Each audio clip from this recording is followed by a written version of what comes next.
2024 के चुनाव में वोट कम पड़ रहे हैं और इसकी वजह से मोदी लहर को लेकर दो तरीके के ओपिनियन सामने आ रहे हैं।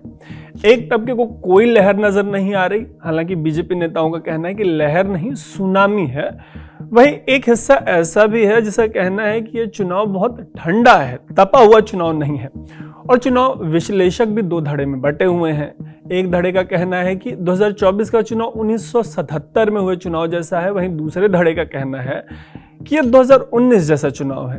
इस स्टोरी में इसी पर बात करेंगे 1977 और 2019 के चुनाव किस तरीके से अलग थे, और आप बताइएगा उसके बाद कि अगर 1977 जैसा चुनाव हुआ तो नतीजे क्या हो सकते हैं और 19 जैसा चुनाव हुआ तो नतीजे किस तरीके के हो सकते हैं। शुरू करते हैं ये स्टोरी, लेकिन सबसे पहले ऐसी ही स्टोरीज के लिए आप स्विच को फेसबुक, यूट्यूब और इंस्टाग्राम पे फॉलो और सब्सक्राइब जरूर कर लीजिएगा। तो 2019 के चुनाव का नतीजा आपको याद होगा क्योंकि ये पिछला ही चुनाव था। बात करेंगे उन फैक्टर्स की जिनकी वजह से इस तरीके के नतीजे आए थे, लेकिन पहले बात करते हैं इसकी कि 1977 में हुआ क्या था। हुआ यह था कि 25 जून 1975 की देर शाम को पूरे देश में इमरजेंसी की घोषणा कर दी गई। 21 महीने तक रही इमरजेंसी को लेकर किसी ने कल्पना भी नहीं की थी कि तब की देश की पीएम इंदिरा गांधी इसे हटाने की भी सोचेंगी। हालांकि 18 जनवरी 1977 को इंदिरा ने अचानक से राष्ट्रपति को तत्काल प्रभाव से लोकसभा भंग करने की सलाह दी। इमरजेंसी हट गई और छठा लोकसभा चुनाव जो है वो शुरू हो गया।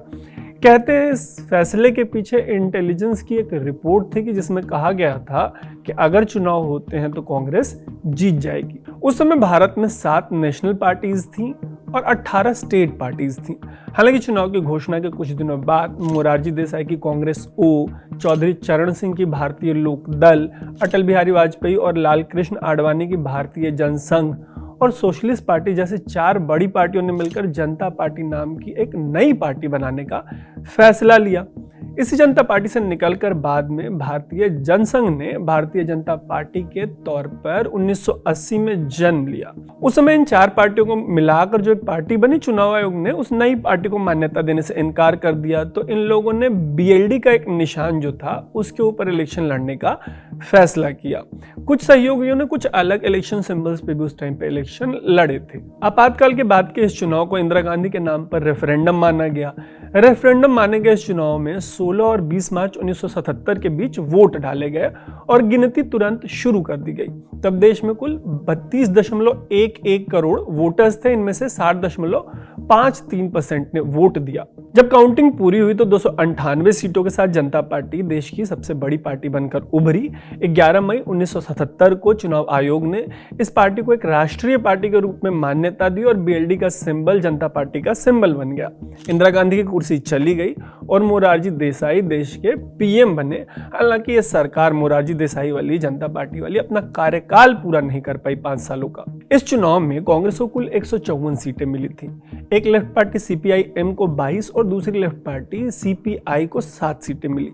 रायबरेली जैसे अपने गढ़ में इंदिरा गांधी अपने पुराने प्रतिद्वंदी राजनारायण से हार गईं। हिंदी पट्टी में कांग्रेस का सफाया हो गया और उसे केवल मध्य प्रदेश की छिंदवाड़ा और राजस्थान के नागौर में जीत मिली, लेकिन आंध्र प्रदेश में 41, कर्नाटका में 26, तमिलनाडु में 14 और केरल में 11 सीटों के साथ कांग्रेस ने साउथ में बेहतर प्रदर्शन किया। हालांकि ऐसे प्रदर्शन के बावजूद कांग्रेस मुंह के बल गिरी। आजादी से लेकर इस चुनाव तक, 77 वाले चुनाव तो कांग्रेस ने ही देश की सरकार चलाई थी। हालांकि 77 के चुनाव ने देश में जो वन पार्टी रूल था उसको खत्म कर दिया। यहाँ पे गौर करने वाली बात यह है कि 1971 में वोटर टर्नआउट 1977 के चुनाव से कम था। 71 में 77 के चुनाव से करीब 5% कम वोट यानी 55.27% वोट पड़े थे। मतलब इस चुनाव में हायर वोटर टर्नआउट सरकार चला रही पार्टी के खिलाफ गया। हालांकि इसका कॉन्ट्राडिक्शन 2014 वर्सेस 2019 में मिलता है। 2014 के चुनाव में 66.4% वोट पड़े थे। 19 के चुनाव में इससे करीब 1% ज्यादा वोट पड़े थे। हालांकि 1% ज्यादा वोट पड़ने के बाद भी बीजेपी ने 2014 के कंपैरिजन में 2019 में ज्यादा सीटें हासिल की। 2019 के चुनाव में पहली बार बीजेपी ने अपने बूते 300 सीटों का आंकड़ा पार किया। 2019 के चुनाव में कांग्रेस के प्रदर्शन में सुधार हुआ 2014 के कंपैरिजन में। तब उनके पास 14 में 44 सीटें थी और 19 में 52 सीटें मिली। 2019 के चुनाव में सबसे बड़ा मुद्दा था राष्ट्रवाद। एक तरफ जहां 2024 को नरेंद्र मोदी की लहर वाला चुनाव कहा जाता है, वहीं 2019 के चुनाव को पुलवामा में हुए आतंकी हमले के बाद पाकिस्तानी आतंकियों के खिलाफ की गई सर्जिकल स्ट्राइक और इससे जुड़ी लहर वाला चुनाव बताया जाता है। बीजेपी के हर नेता की जुबान पे 2019 में राष्ट्रवाद था। जनता भी एक सुर में यही कहा करती थी कि पाकिस्तान को सबक सिखाने और राष्ट्रवाद के नाम पर वोट देंगे। जब नतीजा आया तो 2014 की तुलना में विपक्ष और सिमट कर रह गया। नरेंद्र मोदी को प्रचंड बहुमत मिली 2019 में। वहीं इस बार का जो चुनाव उसमें बीजेपी ने 400 पार का नारा दिया है। अगर 400 पार की बात करें तो आज़ादी से अब तक सिर्फ एक बार 1984 के चुनाव में राजीव गांधी की कांग्रेस को 400 से ज़्यादा सीटें मिली थीं। इस चुनाव के पहले इंदिरा गांधी की हत्या उनके बॉडीगार्ड्स ने कर दी। उनकी हत्या से पैदा हुई लहर ने कांग्रेस को 400 पार करा दिया। हालांकि इस चुनाव के 5 साल बीतने के बाद कांग्रेस का जो पतन शुरू हुआ वो पतन आज तक रुकने का नाम नहीं ले रहा।